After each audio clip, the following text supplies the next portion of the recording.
Bapa di surga, terima kasih untuk ibadah pada sore hari ini. Kami serahkan waktu ke depan dalam tangan Tuhan, pemberitaan firman, supaya firman yang disampaikan boleh membangun hidup kami, boleh menguatkan hidup kami, menjadi jawaban atas pertanyaan dalam hidup kami. Tuhan, berbicaralah kepada kami. Roh Kudus, ketuklah hati kami, buka telinga kami, buka hati kami untuk menerima kebenaran firman Tuhan. Di dalam nama Tuhan Yesus kami berdoa. Amin. Saya bersaksi ya. Bersaksi bukan dari pengalaman hidup, tapi dari buku yang saya baca.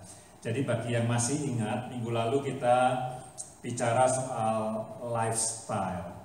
Ya, jadi Nehemia 11 dan 12 mengajarkan kita tentang 4 lifestyle, gaya hidup. Yang pertama adalah gaya hidup untuk apa? Bersyukur, ya, bersyukur. Disebut sampai 3 kali di pasal 11 dan 12. Yang kedua, gaya hidup menyembah, ya, menyembah Tuhan. Jadi gaya hidup bersyukur, gaya hidup menyembah Tuhan. Yang ketiga, gaya hidup suci, mentahirkan. Jadi kalau tidak tahir, kita mentahirkan diri, gitu ya, gaya hidup suci. Dan yang terakhir, gaya hidup memberi, sacrifice, offering kepada Tuhan. Nah, gaya hidup itu kalau kita pelajari minggu lalu sifatnya vertikal antara manusia dengan Tuhan, gitu ya. Dan saya bilang saya interest dengan yang keempat, gaya hidup memberi itu ya, memberi persembahan dan segala macam kepada Tuhan. Nah, saya lately baca satu buku, bukunya saya kasih lihat ke Ali beberapa minggu yang lalu. Kira-kira bukunya judulnya adalah apa tuh, Rediscovering, menemukan kembali perintah Tuhan Yesus yang hilang, tanda kutip hilang, gitu ya. Dan perintah itu adalah perintah untuk hidup saling mengasihi, ya. Jadi orang yang nulis buku ini, teorinya dia bangun teori, tapi bukan asal ngomong teori. Dia baca Alkitab, dia gali, gitu ya. Pertama dia menemukan bahwa ada amanat agung, masih ingat ya, pergilah, baptiskanlah, jadikan semua bangsa muridku, dan ajarlah mereka semua yang aku ajarkan kepadamu. Yesus sebelum dia naik ke surga, ya. Nggak usah dibahas banyak-banyak, tapi kita semua tahu kata kerja utamanya adalah making disciple dari semua bangsa, jadikan mereka murid Tuhan Yesus, ya kan? Pergi, tentu kita harus pergi, jangan cuma diam di gereja making disciple, nggak bisa. Kita mesti pergi nyari orang, kita making disciple. Baptize, ya juga ada diam di gereja, kita mesti keluar cari orang, nanti kemudian kita baptize mereka.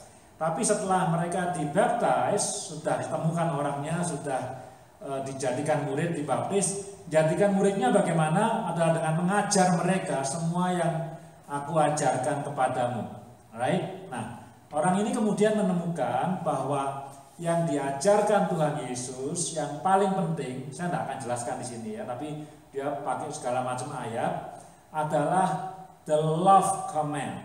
Yang paling penting itu, ya. Yang pertama adalah kasihlah Tuhan Allahmu dengan segenap hatimu, jiwamu, kekuatanmu, akal pikiranmu dan seterusnya. Dan yang kedua adalah kasihlah sesama manusia seperti dirimu sendiri. Nangkap ya? Jadi keluar dari gereja udah pasti. Kalau mau muridkan orang harus keluar. Kalau enggak, bagaimana kita terus murid kan? Bagaimana kita bisa baptis? Tapi sudah jadi murid, sudah menemukan 5 orang misalnya di murid, kita mesti mengajar mereka semua yang dikatakan Tuhan Yesus kepada murid-muridnya. Dan kalau mau disummarize semuanya, pengajaran Yesus itu adalah mengenai kasih. Nah sekarang dia discovering lagi, bahas Alkitab lagi. At the end dia bilang love command itu cuma satu, tidak 2. Nah, kita marahnya 2 kan, satu love God with bla bla bla. Yang kedua love others seperti. Nah, dia bilang no, love command itu is only 1. Ya, kemudian dia baru masuk ke Injil Yohanes dan dia menemukan sebelum Yesus mati itu berkali-kali dia mengatakan saling mengasihi, supaya kamu saling mengasihi, supaya kamu saling mengasihi. Mulai dari waktu dia basuh kaki murid-muridnya dan seterusnya. Jadi dia bilang love command itu cuma satu. Nggak meniadakan yang satunya enggak, tapi dia bilang gini, kalau dia baca, kalau kamu itu mengasihi aku, ya kira-kira gitu ya, kalau kamu itu mengasihi Yesus, maka the immediate implication kamu hidup saling mengasihi. Nangkep ya? Jadi kita nggak bisa lagi kalau buku itu bilang atau dia, tentu dia convincing karena saya kan cuma sharing aja. Kita nggak bisa lagi mengatakan kalau aku harus milih mengasihi Tuhan atau mengasihi istriku, maka nomor satu Tuhan, nomor dua istri atau suami. No, tidak ada kesempatan untuk kita arguing seperti itu. Karena the implication of loving God is loving your spouse. The implication of loving God is loving your friend and even loving your enemies. Jadi sudah ada kemungkinan. Dan kemudian dia mengutip satu ayat yang terkenal, saya lupa di mana itu ya. Kalau kamu tidak bisa mengasihi saudaramu yang kelihatan, bagaimana kamu bisa mengasihi Tuhan yang tidak kelihatan? Jadi the love command is only one, dan itu menurut dia itu yang hilang. Ya, jadi rediscovering the command dari Tuhan yang hilang. Nah, minggu lalu kita bicara soal lifestyle yang semua sifatnya itu vertikal, gitu kan? Tentu kita tidak bisa to worship God means to worship my friend, tidak bisa, gitu kan? Atau bersyukur kepada Tuhan artinya bersyukur kepada Ali yang tidak bisa. Tapi the last one, makanya saya bilang on the last one, the lifestyle to giving, ya itu sebenarnya giving to God itu bisa. Giving to God is giving each other, gitu ya. Jadi saling support, saling memberi, saling dan seterusnya. Itu yang saya mau sharingkan. Buku itu menarik, ya. Buku itu menarik. Saya tidak bilang kita semua mesti ikut buku itu, tapi buku itu distinctive, gitu ya. Distinctive itu apa ya? Ya dia punya strong case yang dia mau build, mau bangun, dan bagi saya buku itu sangat membangun, gitu ya. Saya belum selesai, tapi sudah chapter 13. Waduh, ya. Dan saya sudah berencana nanti kalau sudah selesai mau email penulisnya, ya. Bersyukur untuk kesempatan bisa baca buku itu. Itu yang saya mau sharingkan. Nah, saudara, saya punya cerita lucu nih. Sekarang kita ke Nehemia 13, ya. Bapak Ibu dan semuanya, mungkin ada yang bolong-bolong, kita selama ini sudah belajar dari kitab Nehemia dan kita sampai pada pasal yang terakhir, pasal yang ke-13. Saya kalau menyiapkan pertama, ini bukan pertama kali saya belajar Nehemia. Ya, waktu dulu zaman di mahasiswa, ikut retreat mahasiswa, Nehemia itu favorit, gitu ya. Kemudian berapa kali lagi, ini kali keempat kali ya belajar soal Nehemia. Tapi saya tidak selalu memorize. Mungkin Nehemia berpuasa di pasal 1, pasal 2, mukanya muram itu saya tidak pernah lupa. Tapi saya sering lupa di akhir-akhirnya itu apa, gitu ya. Dan ketika saya baca pasal 13, gitu ya, kan saya kalau menyiapkan korban satu baca dulu kan, baca set gitu. Nah, ketika saya baca, oh ini korbannya gampang. Ya, jadi pertama kali saya baca, oh ini korbannya gampang. Jadi saya tidak terlalu stres minggu ini. Beda dengan waktu saya baca pasal 11 dan 12 yang isinya daftar nama-nama itu. Pertama kali baca saya pikir ini khotbah apa ya? Kok isinya daftar nama-nama orang gitu kan. Jadi saya rada pusing. Maka itu ketika 11 saya baca, saya tidak dapat poin, saya lanjutkan ke pasal 12. Tapi waktu saya baca pasal 13, baca cepet gitu. Oh, ini langsung nih ada poin-poin yang serabutan gitu bisa dikhotbahin gitu ya. Terus baca 2 kali, mau baca 3 kali, mau nyari ini aja, saya pusing gitu. Ini pasal ya, frustasi baca pasal 13 itu frustasi, ya. Kok bisa kayak gini ya? At the ending of Nehemia kok seperti ini gitu. Saya tidak punya memori sama sekali, padahal saya bilang tadi sudah 3-4 kali baca Nehemia. Kok ada kitab endingnya seperti ini, bikin frustasi gitu. Waduh, nah terus ya sudah dapat beberapa poin gitu dengan kena frustasi. Terus saya masih ingat waktu kakak saya sini dia bilang dia mulai Bible study Nehemia. Terus saya bilang sama dia, ini saya baca Nehemia pasal 13, saya lihat Nehemia kok tiba-tiba jadi orang yang berbeda sama sekali dengan pasal-pasal sebelumnya. Dia menjadi orang yang sangat insecure sekali. Ya, dan frustrating ini pasalnya. Terus kakak saya bilang bener.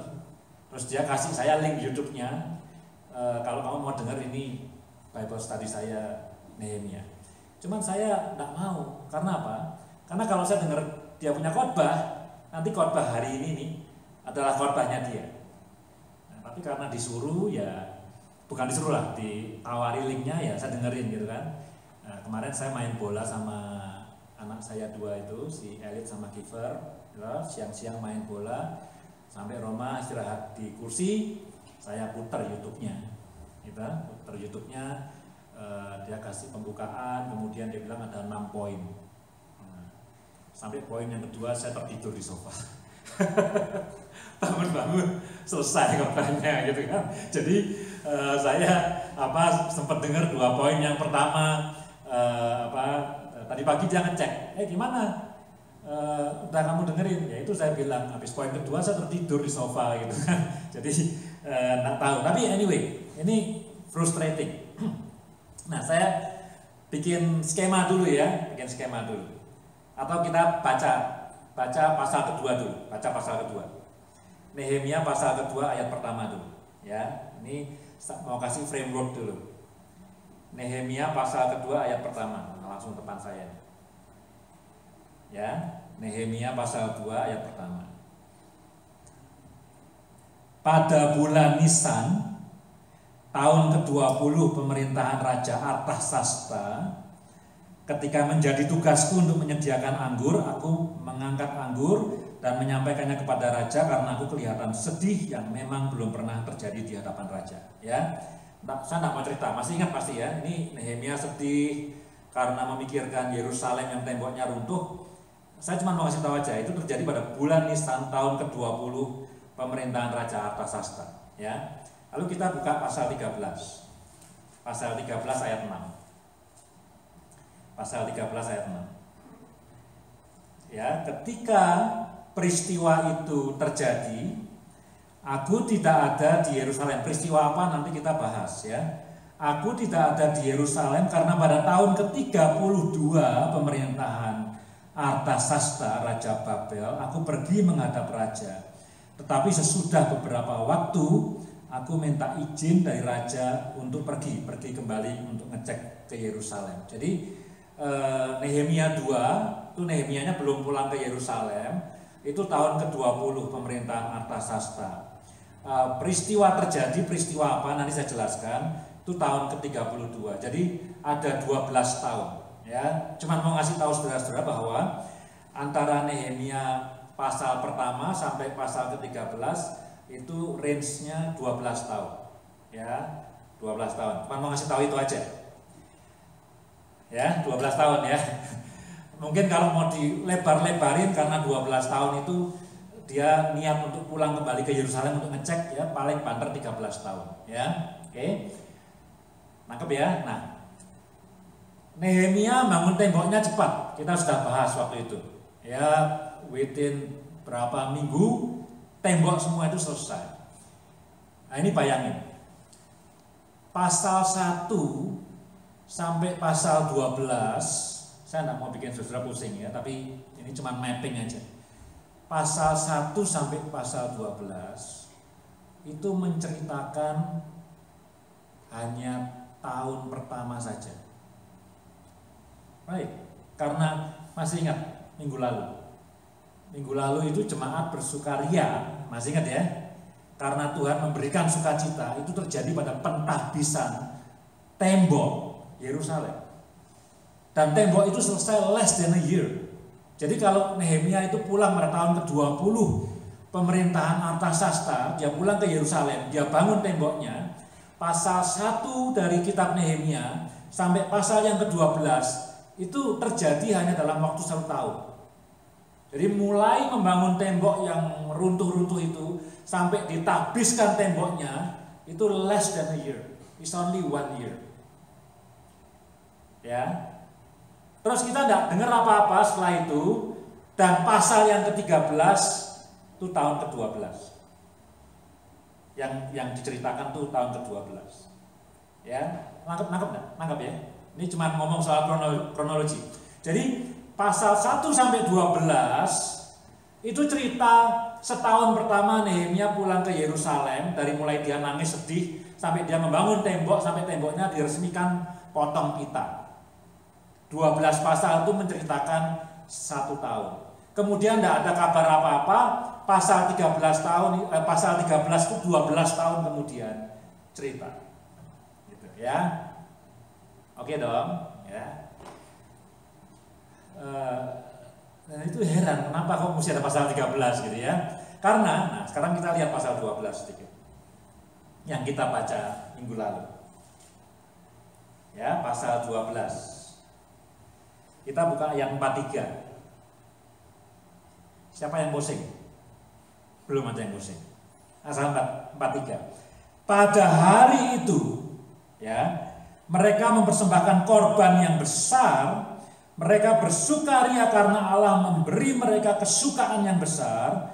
Juga segala perempuan dan anak-anak bersukaria, sehingga kesukaan Yerusalem terdengar sampai jauh. Artinya apa? Sampai pasal ke-12. Kalau Nehemia itu selesai di pasal 12, ini buku adalah buku yang happy ending. Dan Nehemia akan dikenal sebagai pemimpin Israel yang luar biasa besar. Karena the joy of Israel terdengar sampai jauh. Sudah, itu cukup. Dan itu terjadi dalam setahun kan, bagus kan? Jadi kerja setahun, direkod dalam satu buku, judulnya nih kalau saya bikin judul Pembangunan Kembali Tembok Yerusalem yang Runtuh. Jadi di endingnya adalah pentahbisan, gunting pita, bersukaria, Tuhan memberikan sukacita, dan sukacita itu terdengar sampai jauh. What a happy ending. Dimulai dengan menangis, kelihatan sakit, puasa, kemudian endingnya sukses, mission accomplished. Selesai ya. Kenapa harus 12 tahun lagi kasih pasal 13 yang pasal 13 itu nadanya menyedihkan gitu, sinking down gitu. Ngapain gitu? Kan pertama itu membuat reputasi Nehemia jelek. Kedua, terpisah 12 tahun kok. Ngapain ada kecuali kalau ada pasal 14, 15, 16, 17 cerita selanjutnya. Ini terpisah 12 tahun, tidak ada koneksi dengan pembangunan bait suci, dan reputasi Nehemia jatuh gara-gara pasal 13 itu. Insecure dia. Kenapa? Nah tentu kita yang percaya firman Tuhan dan percaya Tuhan, percaya bahwa semua yang dituliskan itu pasti ada maksudnya, right? Pasti ada maksudnya gitu ya. Nah tapi kira-kira apa maksudnya? Nah sekarang kita baru masuk pasal 13. Ya kita baca ya. Nah sebelum kita baca, sorry satu lagi. Pasal 13 ini ada 2 bagian. Gampang, saudara pasti bisa ngerti itu. Tidak usah perlu guru, pasti bisa ngerti. Bagian yang pertama itu ayat 1 sampai ayat 3. Bagian kedua sisanya. Nah, tapi meskipun ayat 1 sampai 3 disebut duluan, tapi ayat 1 sampai 3 itu sebetulnya secara kronologi yang belakangan. Jadi di ending of Nehemia itu pasal 13 ayat 1 sampai 3. Saya akan baca ya 3 ayat pertama ini.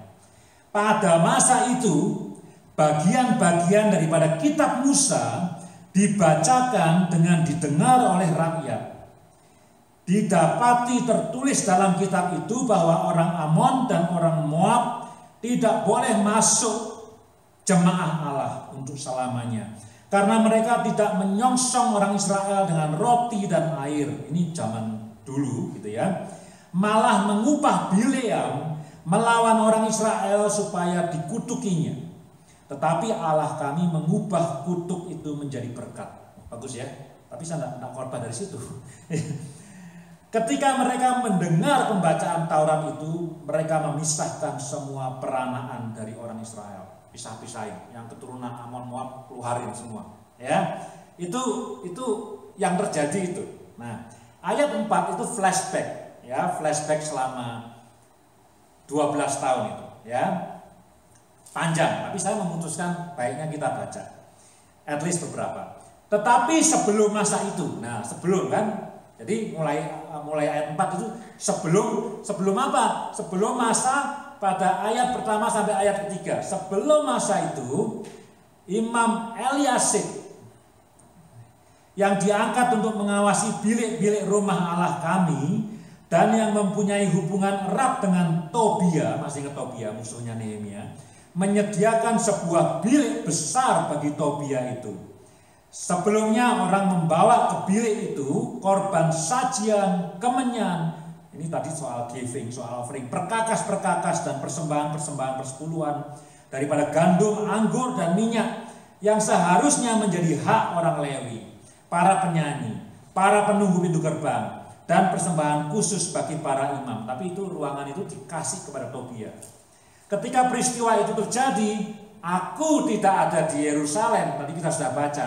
Karena pada tahun ke-32 pemerintahan Artasasta, Raja Babel, aku pergi menghadap raja. Tetapi sesudah beberapa waktu aku minta izin dari raja untuk pergi balik ke Yerusalem. Lalu aku tiba di Yerusalem dan melihat kejahatan yang dibuat Eliasib untuk keuntungan Tobia. Sebab bagi Tobia ini telah disediakannya sebuah bilik-bilik yang tadi di pelataran rumah Allah. Aku menjadi sangat kesal, lalu kulempar semua perabot rumah Tobia keluar bilik itu. Kemudian kusuruh tahirkan bilik itu. Sesudah itu kubawa kembali ke sana perkakas-perkakas rumah Allah, korban sajian dan kemenyan. Itu dulu ya. Ya, jadi dulu Israel itu raja. Setelah raja tidak ada pemimpinnya imam besar, gitu kan? Nehemia balik ke Artasasta, kalau masih ingat saya nggak usah ulang-ulang di chapter 1 sama chapter 2. Raja nanya sama Nehemia, kamu perlu berapa lama supaya saya beri surat izinnya, surat jalannya. Jadi bukan cuma perginya, kamu juga harus tepatin. Kalau kamu bilang perlu 2 tahun mesti balik, ya. Nehemia balik ke Raja Artasasta. Jadi tahun ke-32, 12 tahun itu dia lagi ada dengan Raja Artasasta.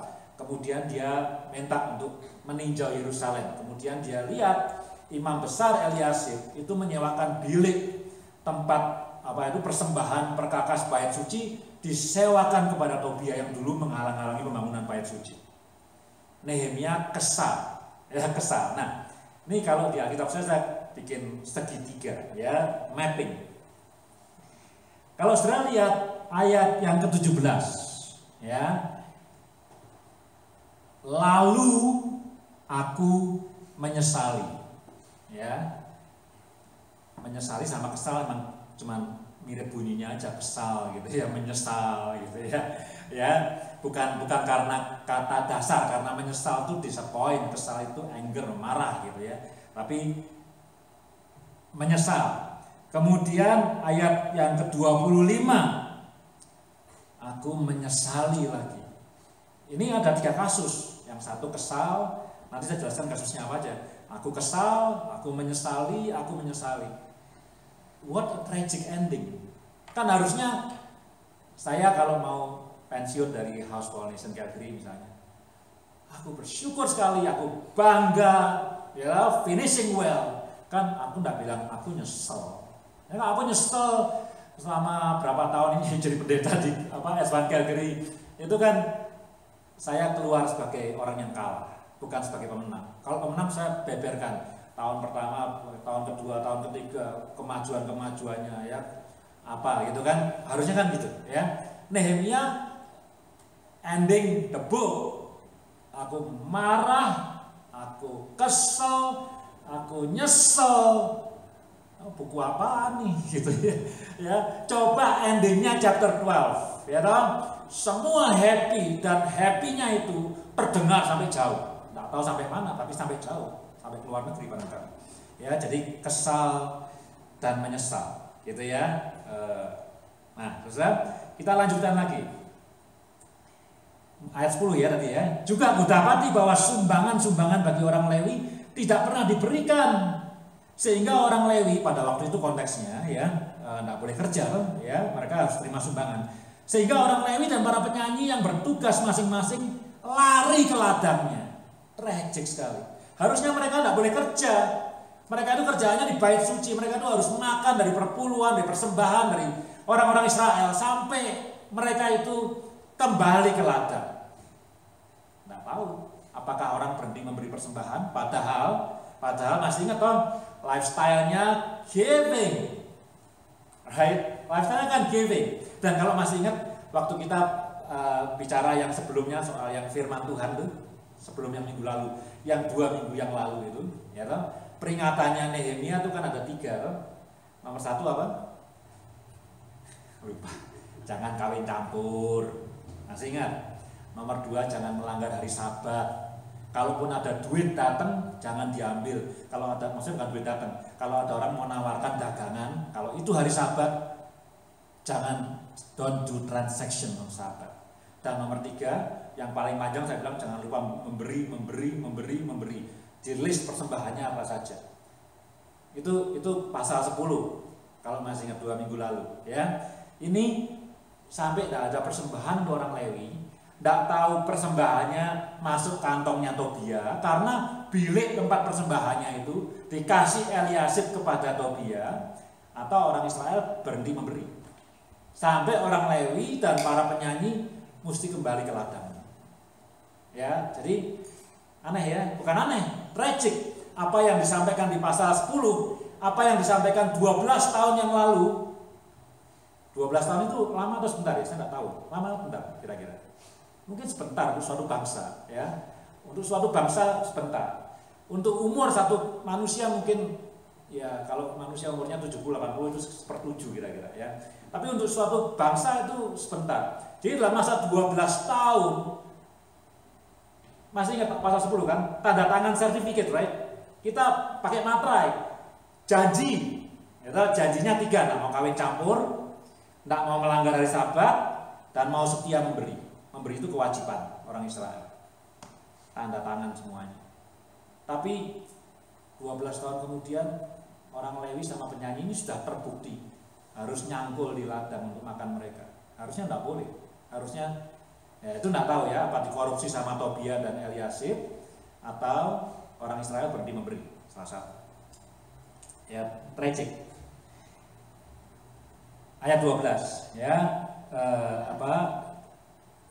Nehemia kesal. Ayat 11 ini dia menyesali. Aku menyesali para penguasa, kataku, mengapa rumah Allah dibiarkan begitu saja. Lalu kukumpulkan orang-orang Lewi dan kukembalikan pada tempatnya. Ya, di reinstate. Kamu jangan ke ladang lagi, kamu harus diam di sana. Maka seluruh orang Yehuda membawa lagi persembahan persepuluhan daripada gandum, anggur, minyak ke perbendaharaan.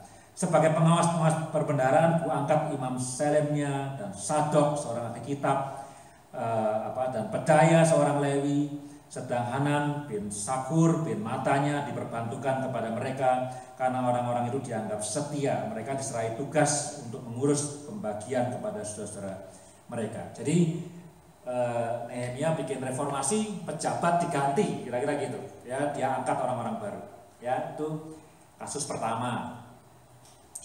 Ayat 14 ini juga saya bikin map lagi. Ayat 14 ini pertama kali Nehemia merasa insecure. Dia bilang gini, ya Allahku, ingatlah kepadaku karena hal-hal itu, dan janganlah hapuskan segala perbuatan bakti yang telah kulakukan terhadap rumah Allahku dan segala pelayanan di dalamnya. Nehemia sampai merengek sama Tuhan, kira-kira gitu ya, saya bilang pakai bahasa merengek. Tuhan, ini Israel udah kacau balau, jahat, orang Lewi sampai mesti nyangkul di ladang. Tapi Tuhan, mbok ingat sama semua yang dulu aku sudah kerjakan dengan baik. Karena Nehemia kayak merasa, ini kalau Tuhan datang sekarang ngasih rapotnya pasti merah. Ngerti nggak? Jadi semua yang kukerjakan kayak sia-sia. Maka itu Nehemia bilang, Tuhan tolong ingat segala baktiku yang dulu itu, inget toh gitu. Supaya rapotku tuh ya, kalaupun enggak, kan tahun pertama Nehemia kalau dikasih angka berapa? Maybe 9 out of 10. Maybe 10. Dia pemimpin yang sempurna. Tobia sama Sanballat mau menghancurkan dia enggak bisa. Saya pernah cerita, bangun tembok segitu gede Yerusalem, saya bilang saya enggak tahu sebesar apa kota itu, tapi mungkin ahli tahu. Bisa selesai hanya dalam beberapa minggu. Mau dikasih skor berapa? I think 10 out of 10. A+. Nehemia itu pemimpin yang A+.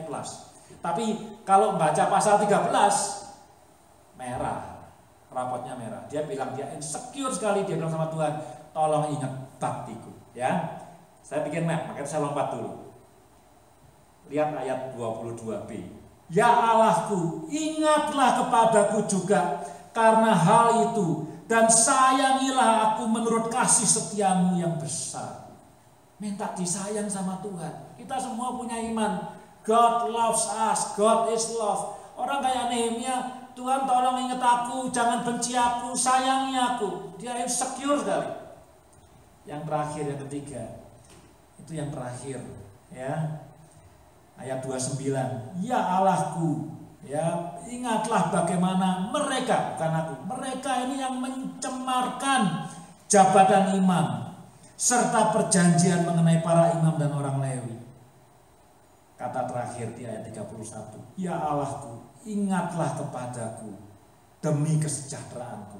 Dia bilang ini kesalahannya bukan kesalahanku Tuhan, kesalahan orang lain. Ingatlah aku, ingatlah kebaikanku, ingatlah baktiku.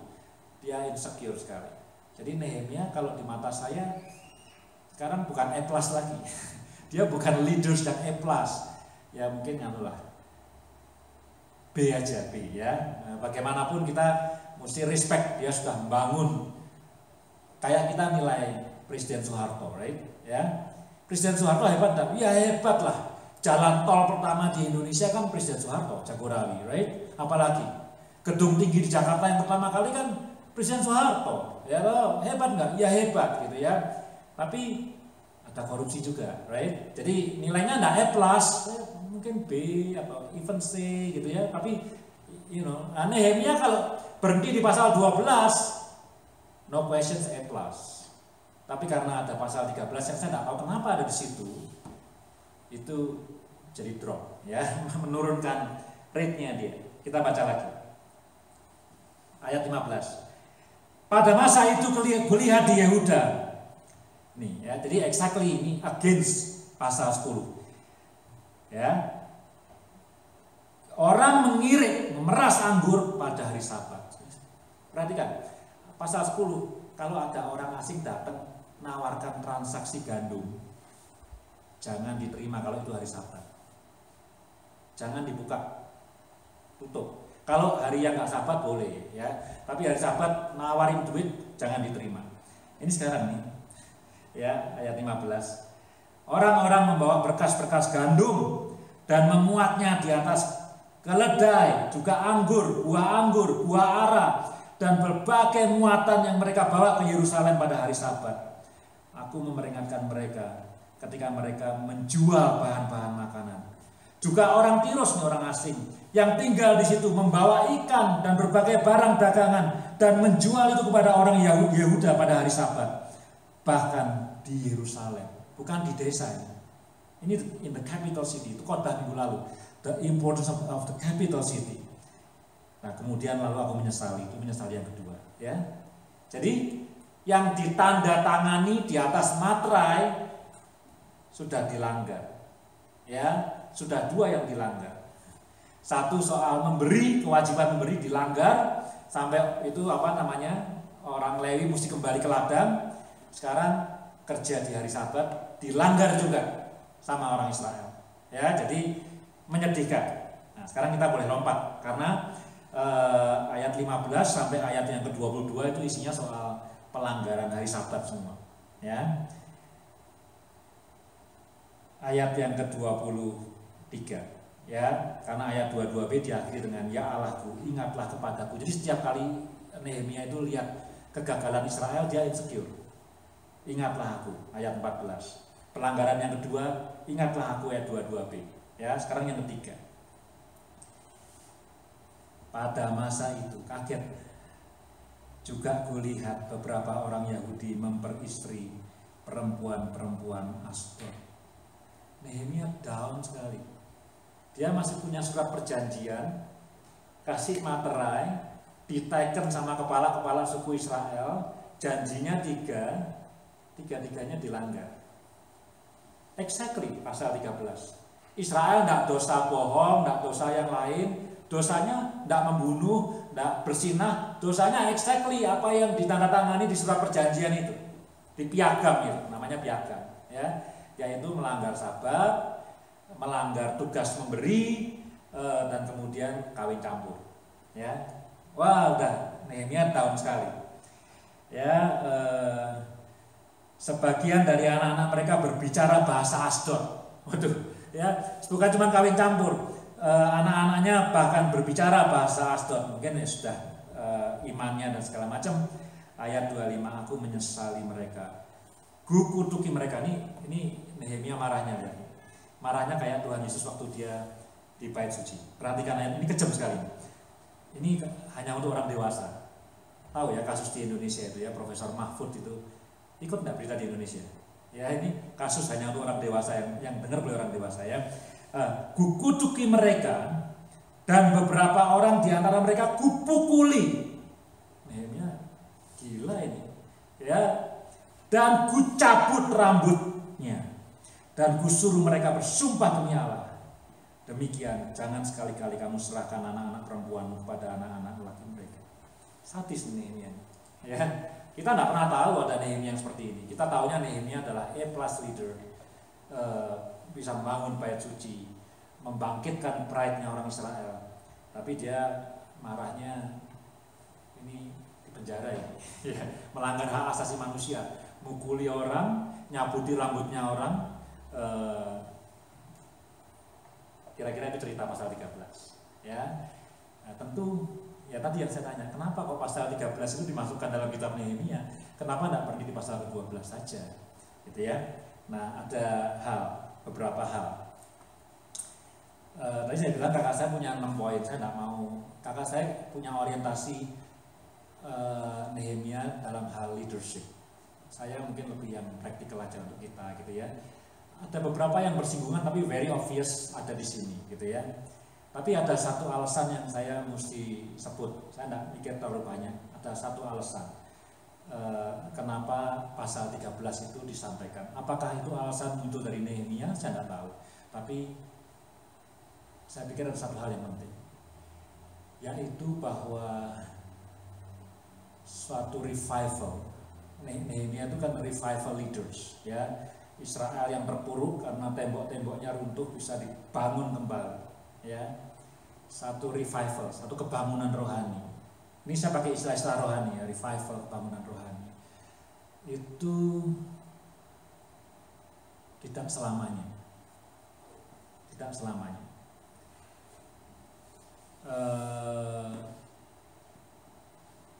Contoh yang paling gampang dan mungkin otak kita masih nyambung gitu ya.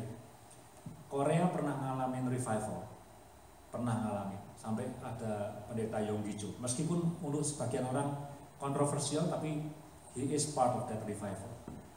Kalau ketemu orang Korea yang di luar negeri, bisa most likely ada 50% chance she or he is Kristen ya.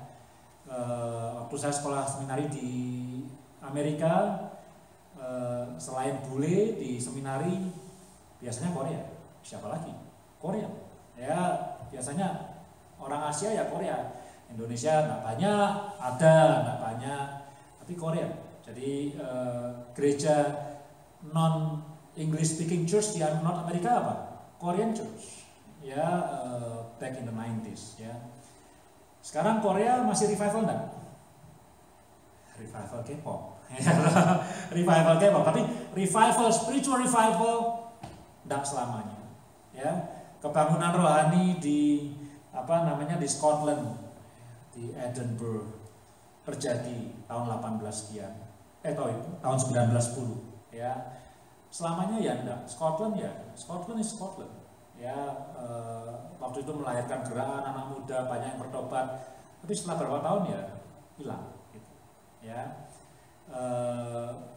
Gereja bisa luar biasa hebat, tapi mungkin in 30-40 years it's gone.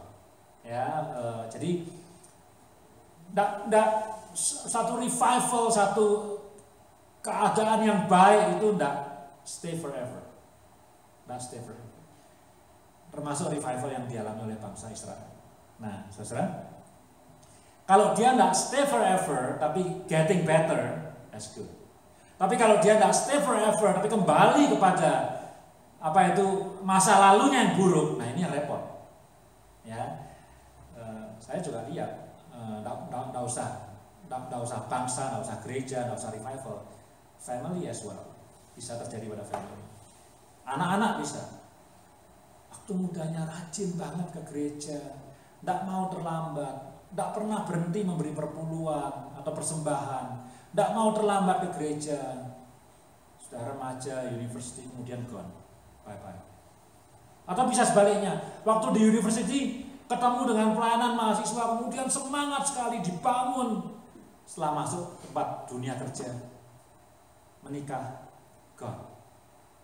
Bisa terjadi, gitu ya. Jadi kalau gone kemudian dia naik level, praise God, ya toh. Tapi kalau gone dan kemudian kembali pada masa awalnya, ini yang repot. Ini yang terjadi pada Israel. Right? Nah, itu saya pikir sekilas. Kalau saya ditanya kenapa ada Nehemia 13, ini sebelum khotbah, ini belum khotbah nih ya, cuman kenapa ada Nehemia 13? Kenapa nggak berhenti di pasal ke-12 saja untuk memberi contoh kepada dunia? Inilah contoh pemimpin yang baik, A+. His name is Nehemiah. Kenapa kok ada seperti itu? Kenapa kok harus ada pasal 13 yang ada jenjang beda 12 tahun tapi di-include di sini? Saya pikir karena ingin memberitahu kita bahwa suatu hal yang bagus, kebangunan rohani will not stay forever. Nah, ya, tentu tugas kita sebisa mungkin menolong kebangunan rohani itu kalau bisa stay forever atau stay selama-lamanya gitu. Ya, kalau bisa 20 tahun, kalau bisa 30 tahun, kalau bisa 40 tahun, kalau bisa 50 tahun dan seterusnya gitu. Ya. Tugas kita seperti itu. Jangan kebangunan rohani setahun gerejanya penuh tahun ini, tahun depan habis. Lenyap, nggak tahu kemana, rimbai. Nah sekarang baru masuk khotbah, poin-khotbahnya. Saya nggak punya 6 poin. Saya punya 3 poin, punya saya. Saya mau nambahin poin keempat yang bukan dari saya, dari kakak saya, yang saya nggak lihat, tapi dia lihat dan menurut saya it's a good point, gitu ya. Jadi 3 poin. 3 poin ini mungkin juga bersinggungan dengan apa yang dia ngomong, cuman it's very obvious from the text, gitu ya. Yang pertama ya, minggu lalu saya bilang tentang lifestyle, right? Lifestyle.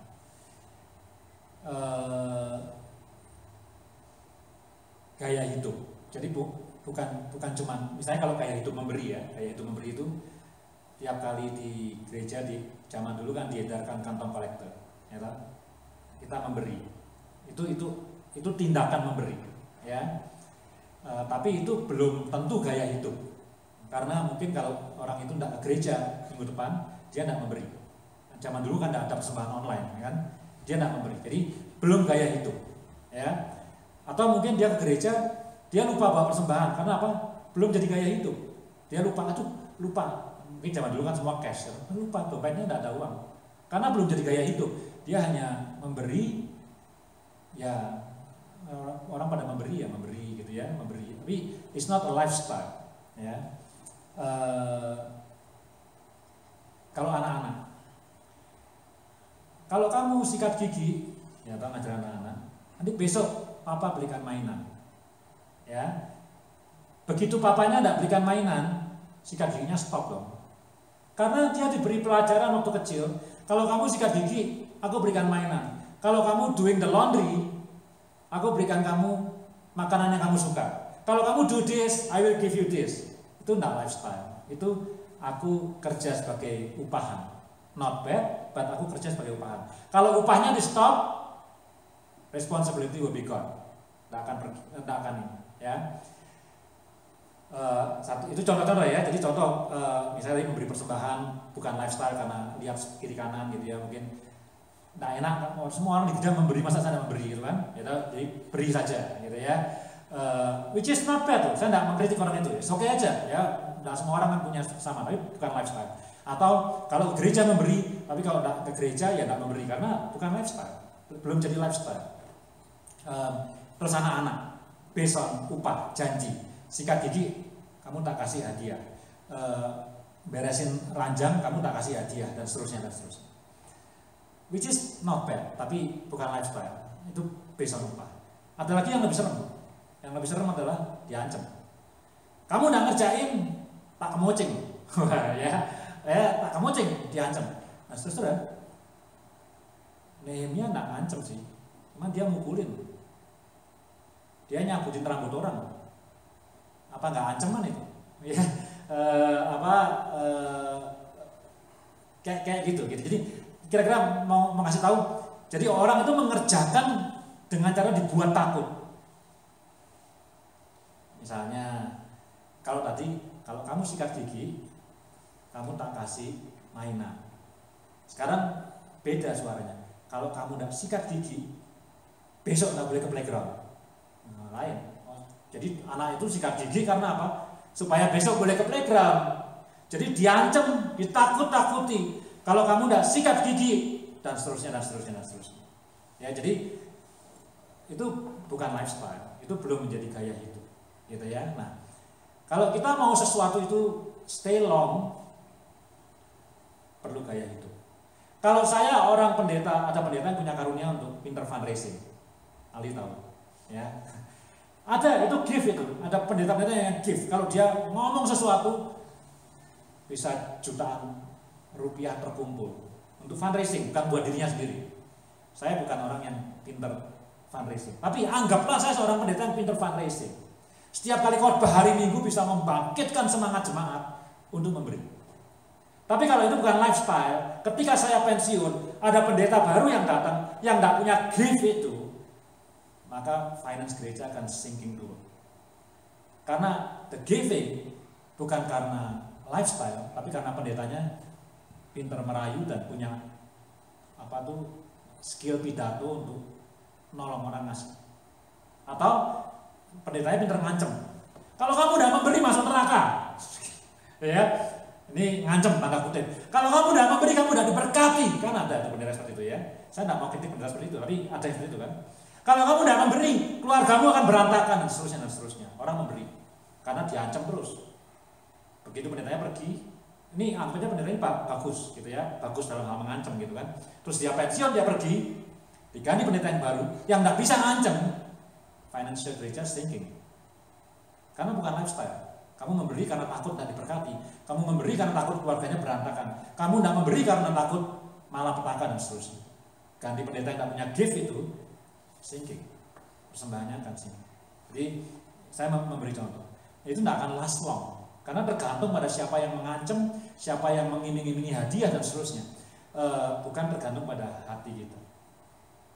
Maka itu revival itu yang sejati itu harusnya in out, dari dalam keluar, bukan karena disuruh orang, diiming-imingi hadiah sama orang, dipaksa sama orang, tapi dari dalam keluar. Itu akan stay long. Nih, saya kasih contoh yang agak bercanda ya. Tahu kan, saya suka makan soto, tahu kan? Saya sering ngomong kan, ya kan? Dari saya Semarang loh. Ya, sekarang saya umurnya udah 53 tahun. Berarti sudah 40 tahun lebih. Kesukaan saya sama soto tidak pernah hilang. Bayangin, itu sudah jadi lifestyle mendarah daging itu. Rasanya 20 tahun lagi juga tidak hilang. Tetap aja suka makan soto rasanya gitu ya. Sudah last long, ya last long gitu. Demikian juga dengan orang yang sukanya makan yang lainnya gitu ya. Last long karena itu sudah darah daging, bukan. Saya makan soto bukan karena diiming-imingi kalau kamu makan soto nanti ini, atau saya makan soto bukan karena diancam gitu ya, atau adanya cuma soto harus makan, enggak. Saya suka. Jadi kesukaan itu enggak akan last long. Ya, itu revival yang akan last long. Maka itu revival yang sejati harusnya in out. Saya enggak tahu. Nehemia yang kelihatannya A+ leaders. Mungkin dia berhasil bangun tembok, dia berhasil menyuruh orang Israel untuk tekan piagam janji di atas materai.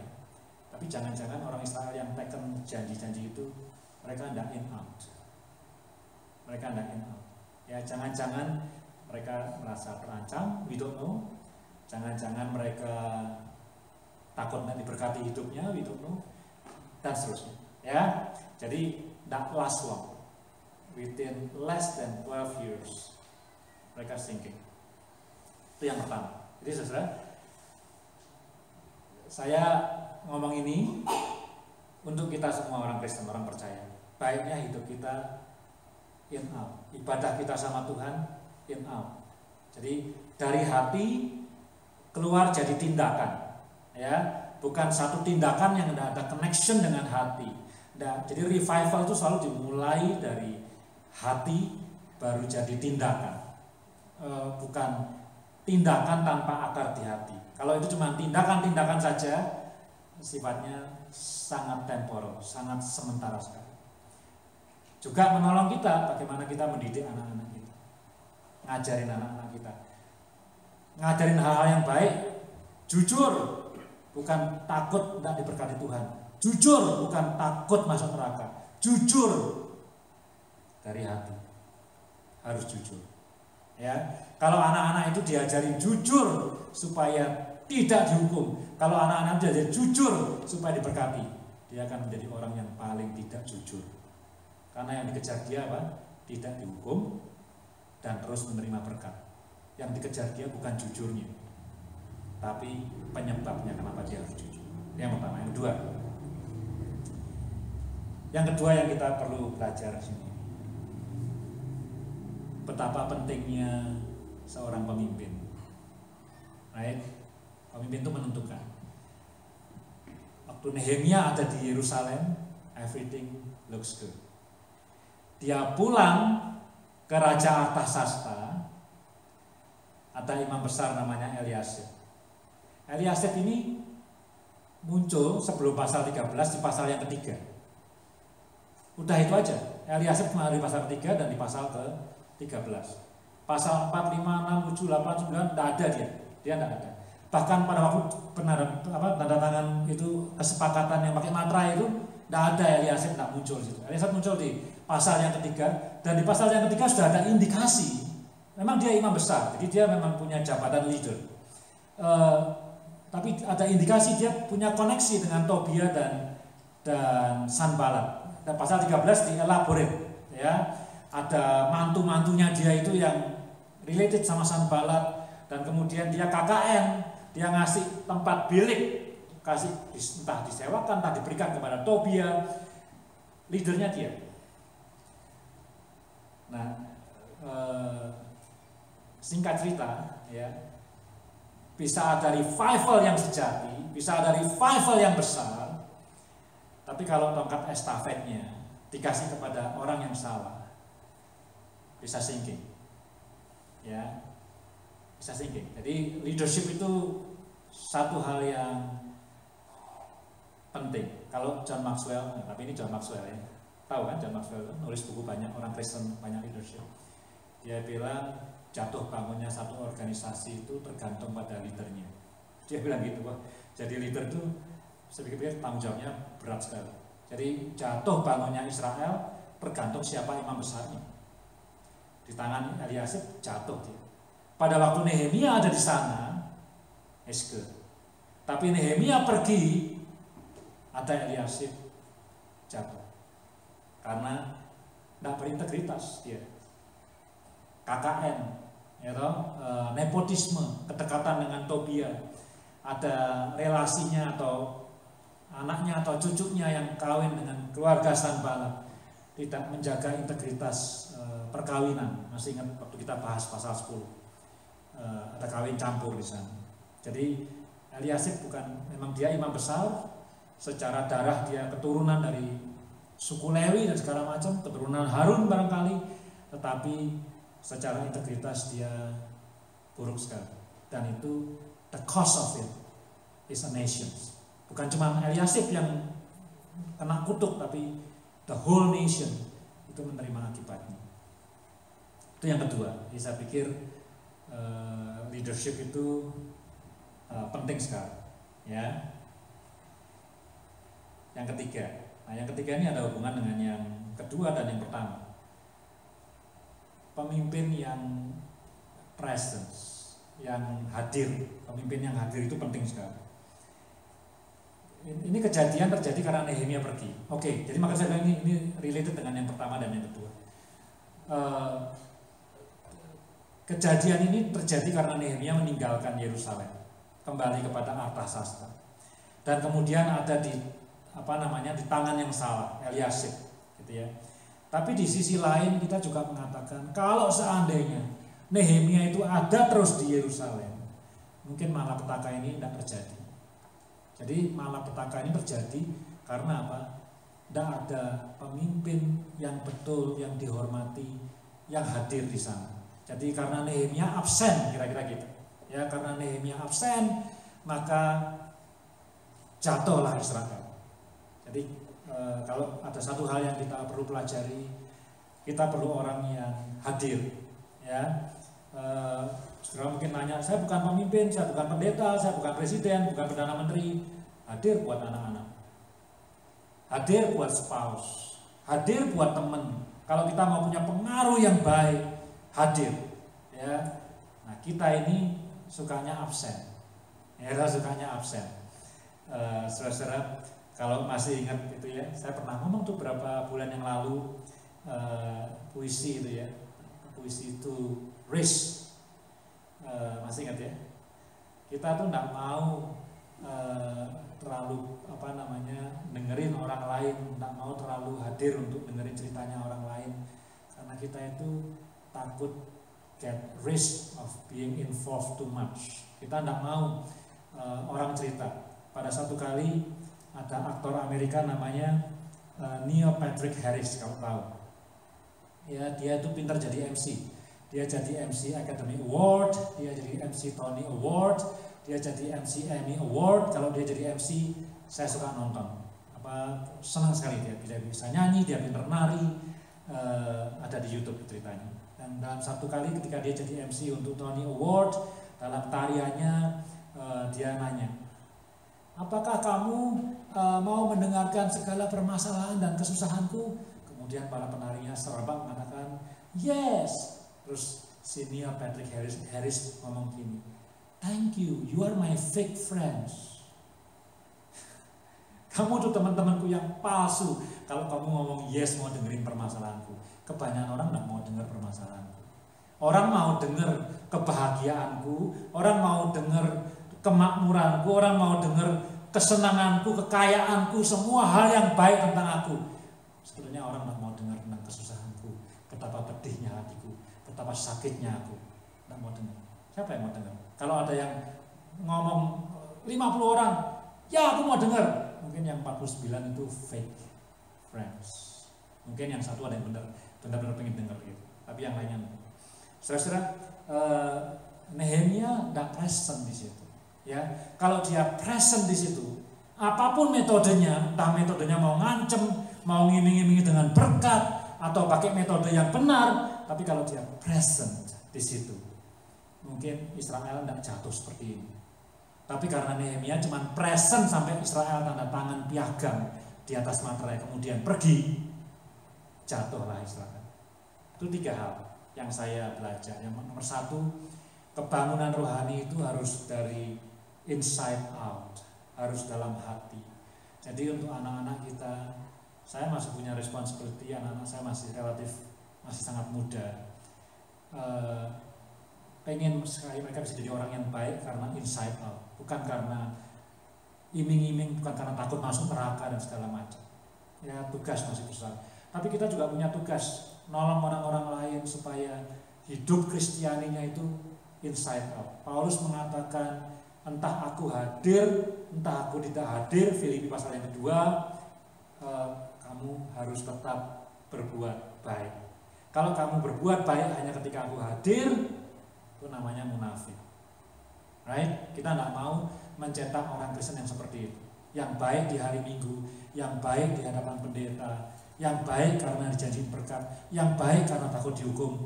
Itu bukan iman Kristen. Yang kedua, leadership. Ya, kita perlu pemimpin yang berintegritas. Jatuh bangunnya negara, jatuh bangunnya organisasi tergantung siapa pemimpinnya. Dan yang ketiga, perlu present, perlu willingness, meskipun tidak enak, tapi dengarkan orang, ada bersama-sama dengan orang. Kalau kita absen, Kalau kita milih untuk pergi, saya tidak nyalahkan Nehemia yang pulang ke Artasasta karena dia diberi surat jalan untuk certain years dia harus pulang.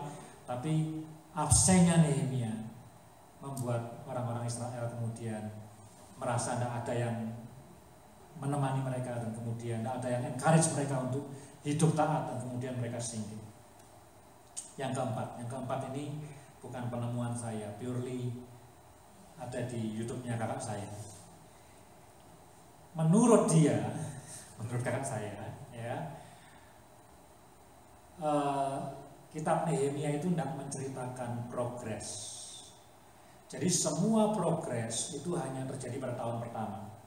Progresnya apa? Tembok yang bolong-bolong dibangun selesai. Progresnya. Dan kemudian ditahbiskan, dalam pentabisan semua teken piagam di atas materai, habis itu tidak ada progres lagi.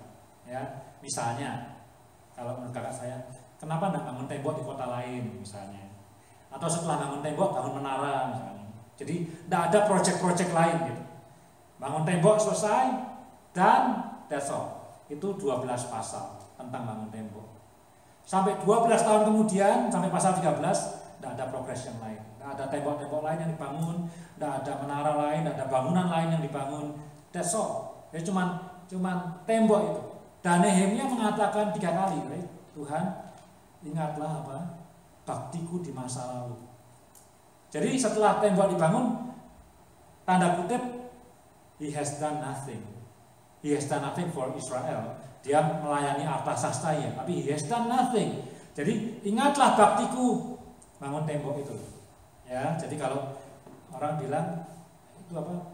Menara selamat datang di Bundaran HI itu. Nah, itu baktinya Soekarno dia. Nah, itu Soekarno tuh bangun itu tuh, ya. Kalau Soeharto apa? Taman Mini Indonesia Indah. Ingat itu Taman Mini Indonesia Indah, dulu aku bangun itu ya. Nanti kalau Jokowi apa? Ingat tuh pindah ibu kota ya, belum tapi sudah rencana pindah gitu ya. Kalau SBY nanti apa lagi? Gus Dur, ingat tuh tahun baru Cina sekarang libur. Nah, itu Gus Dur apa? Baktinya Gus Dur. Jadi ingat baktiku di masa lalu. Nehemia kan tak bilang, Tuhan ingat kebaikanku hari ini. Itu masa lalu. Ingat dulu aku ini. Jadi Nehemia itu berusaha membangun his past, gitu ya. Apa itu monumen masa lalu. Nah, lalu kakak saya mengutip seorang pendeta yang terkenal namanya Andy Stanley. Ya, yang nggak tahu ya silakan di Google ya, pasti ada Andy Stanley pendeta. Dan Andy Stanley itu mengatakan begini. Ketika your memory, when your memory is bigger than your dream, you are sinking. Jadi ketika memori masa lalu kita itu lebih besar daripada impian kita akan masa depan, kita mulai tenggelam. Nah, tapi itu bukan penemuan saya loh ya. Saya tidak bertanggung jawab. Cuma saya pikir bagus ini bagus ini. Ya, jadi dia mengatakan Nehemia selalu lihatnya ke belakang terus. Dia ingin dikenang sebagai pembangun tembok Yerusalem. Itu yang dia ingin dikenang. Itu lebih besar ambisinya dia. Aku dikenang sebagai pembangun tembok Yerusalem, pembangun menara Jakarta, atau pembangun Taman Mini, atau pembangun pluralisme seperti Gus Dur dan seterusnya. Kalau itu menjadi ambisiku yang paling besar, aku stop dreaming the future. Then the nation starts sinking. Tuh, makanya saya bilang kakak saya fokusnya mungkin bukan soal hal yang kecil-kecil, dia mungkin fokusnya soal leadership, soal segala macam. Saya mikir-mikir, ini bagus juga nih. Make sense ya.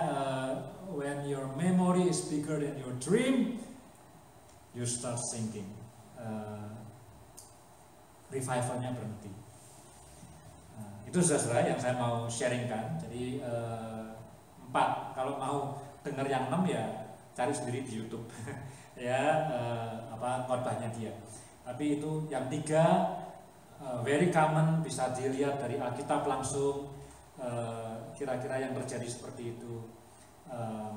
Yang 1 saya pinjem, his discovery. Kalau kita ingin dikenangkan masa lalu kita dan kita berhenti untuk memikirkan masa depan, kita akan mulai jatuh, mulai tidak berkembang lagi dan maju lagi. Itu ya saudara saya. At least ada gunanya pasal 13 ini, ya. At least ada gunanya. Mungkin tidak terlalu bagus untuk Nehemia, tapi sekali lagi sebagai orang Kristen yang percaya bahwa firman Tuhan itu semua ada gunanya, pasal 13 itu mengingatkan kita sesuatu yang baik tidak akan stay forever. Tugas kita membuat yang baik itu stay forever atau even better. Nah, caranya gimana? Yang paling nomor satu, bagaimana kita membuat orang-orang itu, kalau ada revival bukan revival palsu, tapi dari dalam hati. Yang kedua, kalau kita harus meninggalkan, misalnya ada revival di satu gereja oleh satu pendeta A, kalau dia harus pensiun, kasih kepada orang yang betul, pemimpin baru yang betul yang bisa melanjutkan revival itu.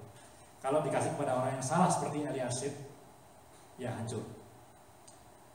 Yang ketiga, the ministry of presence. Ya, mau listening, mau bersama-sama dengan orang-orang yang dipimpin. Itu salah satu yang bisa membuat the fire of revival stay. Karena kita ini semua manusia dan kita punya aspek psikologi. Meskipun pendetanya sucinya setengah mati, meskipun pendetanya itu luar biasa hebatnya, ya, tapi kalau orang-orangnya lelah, dia bisa meninggalkan juga. Maka itu yang ketiga. Dan yang keempat yang saya pinjam, kita perlu keep dreaming untuk sesuatu yang lebih baik. Kalau kita berhenti dreaming untuk sesuatu yang lebih baik, perlahan tapi pasti kita tenggelam. Ya, itu saja. Keringetan juga saya. Ya, mari kita berdoa. Ada pokok doa. Ali ulang tahun kemarin, jangan lupa nanti say happy birthday to Ali. Kita doakan, kita doa untuk retreat semakin dekat, ya. Tidak semua saudara ikut, tapi please pray for us, pray for the retreat, all the preparation, the last days, bukan last minute preparation, supaya retreatnya jadi sesuatu yang baik dan positif. Ada lagi, Raymond and Felicia will be traveling to Singapore tanggal 25, hari apa itu ya? Kamis. Kita doakan mereka 3 minggu. Ada lagi yang lain? No? Yuk kita doa sama-sama, yuk bangkit berdiri sambil kita tutup ibadah kita. Bapa di surga, terima kasih untuk firman hari ini. Terima kasih untuk Nehemia yang atau siapapun yang menuliskan kitab Nehemia, yang intentionally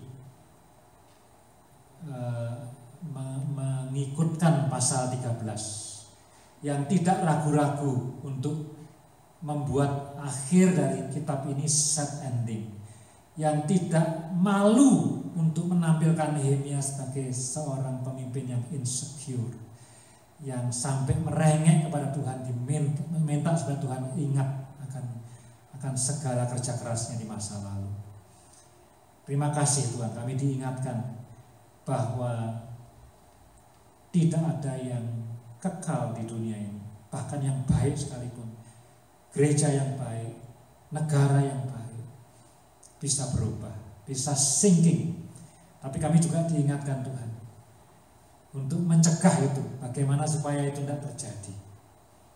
Tolong kami Tuhan, tolong keluarga kami, tolong anak cucu kami, tolong generasi-generasi kami yang selanjutnya, supaya kami menjadi orang tua, orang dewasa yang bisa mendidik mereka menjadi orang Kristen yang punya iman Kristen, bukan karena diiming-imingi berkat, bukan karena ditakut-takuti neraka, bukan karena dipukuli seperti Nehemia, dicabuti rambutnya, bukan karena diancam, tapi karena ada kebangunan rohani dalam hati, sehingga mereka kemudian berbuah dalam tingkah laku.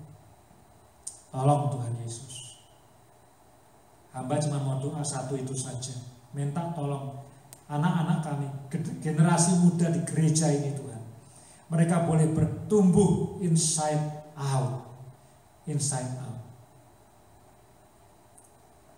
Bapak, kami juga mau berdoa untuk Ali yang ulang tahun kemarin. Terima kasih Tuhan untuk pimpinan Tuhan sejauh ini, berkat Tuhan sejauh ini, anugerah Tuhan sejauh ini. Kami cuma bisa menyerahkan hidupnya Ali ke tangan Tuhan untuk tahun-tahun selanjutnya. Dipakai untuk semakin fruitful lagi. Dipakai untuk semua yang Tuhan sudah anugerahkan dalam hidupnya bisa berlipat ganda. Seperti talenta, karunia semuanya bisa dipertanggungjawabkan. Dipakai lagi supaya Ali boleh menginvestasikan semua yang dia punya. Bukan hanya untuk mengajar, bukan hanya untuk khotbah, tapi juga membuat supaya orang-orang lain bisa melipat gandakan juga apa yang Tuhan berikan kepada orang-orang lain itu. Jadikan Ali sebagai pembuat murid, trainer, multiplicator, hamba Tuhan untuk kerajaan semakin luas. Terima kasih Tuhan Yesus, terima kasih. Kami juga berdoa untuk Felicia, Raymond, dan anak-anak yang akan traveling ke Singapura. Doakan Tuhan supaya liburan ini atau refreshing ini boleh betul-betul refreshing, bukan hanya tubuh mereka, jiwa mereka, tapi juga roh mereka. Beri sukacita, beri damai sejahtera, beri kebangunan rohani Tuhan. Beri kebangunan rohani, kebangunan jasmani, kebangunan jiwani, refreshing, revival, inside out. Lindungi dalam perjalanan sana, beri kemudahan. Hamba tahu tidak mudah dengan anak-anak kecil, tapi Tuhan beri kemudahan, Tuhan beri favor. Juga lindungi kembali ke Calgary tanpa kurang satu apapun. Bahkan kembali dengan sukacita, dengan semangat yang berapi-api untuk kemuliaan nama Tuhan. Kami juga berdoa untuk retreat Tuhan, tinggal 2 minggu. Kami serahkan dalam tangan Tuhan Yesus, supaya Tuhan beracara dan Tuhan bekerja dalam setiap hidup kami. Terima kasih Tuhan Yesus, terima kasih.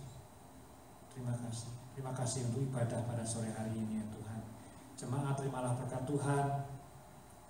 Kiranya damai sejahtera dari Allah Bapa dan cinta kasih di dalam Yesus Kristus anaknya yang tunggal Tuhan kita, serta persekutuan di dalam Roh Kudus boleh menyertai hidup kita dari sekarang ini sampai selama-lamanya, sampai Tuhan datang kembali.